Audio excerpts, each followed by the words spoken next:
Hello, and welcome to Energy Modeling Best Practices, Model Quality Assurance. This short presentation is brought to you by the Oregon Housing and Community Services Multifamily Energy Program. It is the third and final of 3 modules that we'll be bringing to you on Energy Modeling Best Practices. In this module, we want to dive deeper on what steps you can take as an energy modeler to complete internal QA on your models. We will discuss how to verify measure savings that might be high or low using analysis and saving estimation techniques. During our technical review process, we will put together a review document with any comments and issues we have identified during our technical review of the energy model. Here is an example of a review comment that you might see from the Multifamily Energy Program regarding high in-unit lighting savings. The comment states, the proposed in-unit lighting savings is higher than what we would expect for a multifamily building. Please investigate possible causes of this discrepancy. How do you proceed? There are 3 steps listed here that will result in your response. Step 1 is to verify measure savings. You'll want to complete a reality check of your measures and the savings that result that are in question. Are your savings reasonable? We will cover this later on. You will want to review all relevant baseline and proposed model inputs that are relevant to the comment. Think about what contributes to that end use. In this example for lighting, you'll want to check the baseline lighting is modeled per code, and also check that the proposed lighting levels in the parametric runs. It's also important to check the schedules used. Using incorrect schedules is a very common mistake that we find. Step 2 are special cases present, such as building anomalies. The discrepancy may be caused by a characteristic of your building that is not typically found in multifamily buildings. We'll cover this later in the presentation. And finally, in step 3, the program can always provide support. Please contact your ORMEP Energy Advisor if you ever have any questions. Reach out to us before submitting if you cannot respond or correct a comment. We encourage you to complete an internal QA review process on your model before you contact us.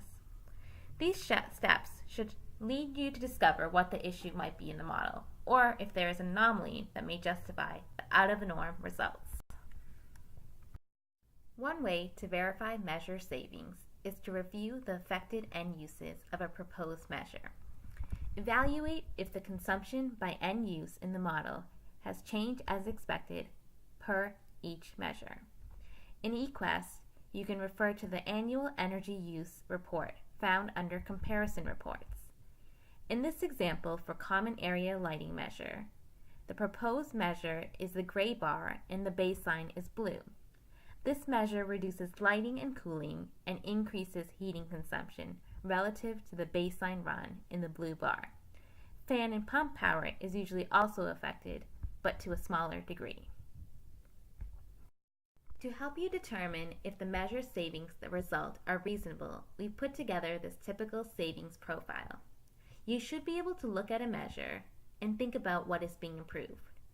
Determine if the savings that result seem reasonable.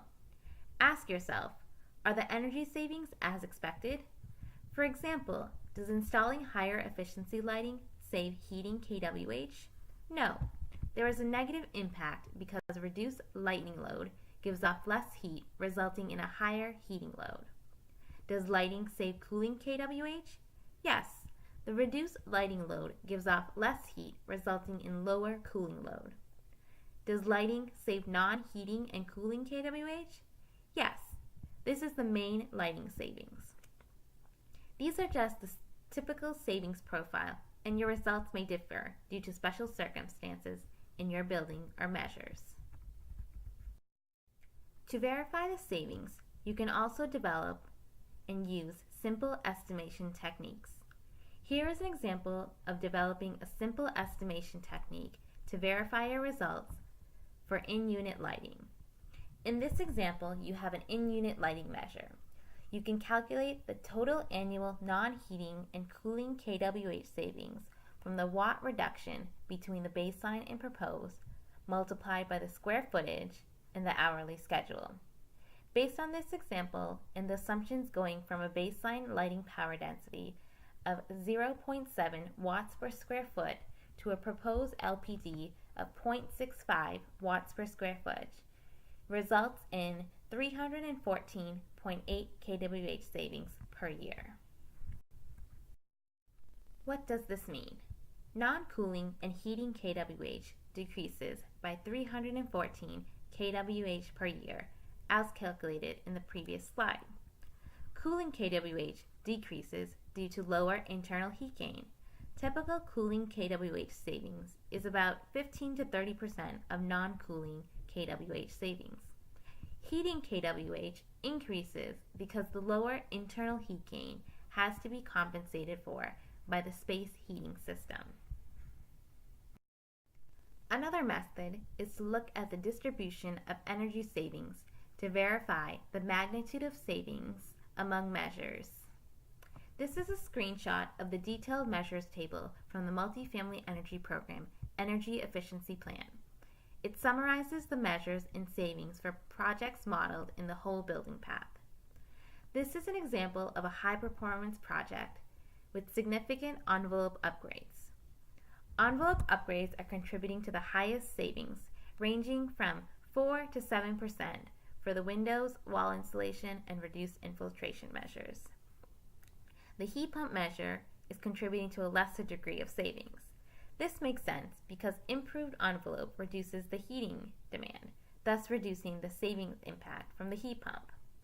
The lighting measure is contributing to 12% of overall savings and could be high, and it may be worthwhile to look into the measure further to verify measure savings, perhaps using the savings estimation techniques like we previously discussed. If, after investigating the model, no issues exist, there may be special cases present, such as building anomalies. The discrepancy may be caused by a characteristic of your building that is not typically found in multifamily buildings. This may justify why your building is out of line with a typical building. Here is an example of a special case due to building characteristics for a multifamily building with very small apartments. In affordable multifamily projects, this might occur in buildings that are predominantly studio units or single-room occupancy units or SROs. Baseline and proposed appliance and DHW end uses will likely be higher than average as there are more appliances and low-flow fixtures per square foot. Appliance and DHW contribution to overall savings percentage may also be higher than average. Additionally, baseline and proposed heating and cooling could be affected due to higher allowances for apartment ventilation per square foot. This has been the final of 3 modules on energy modeling best practices. We hope you enjoyed the presentation. Thank you.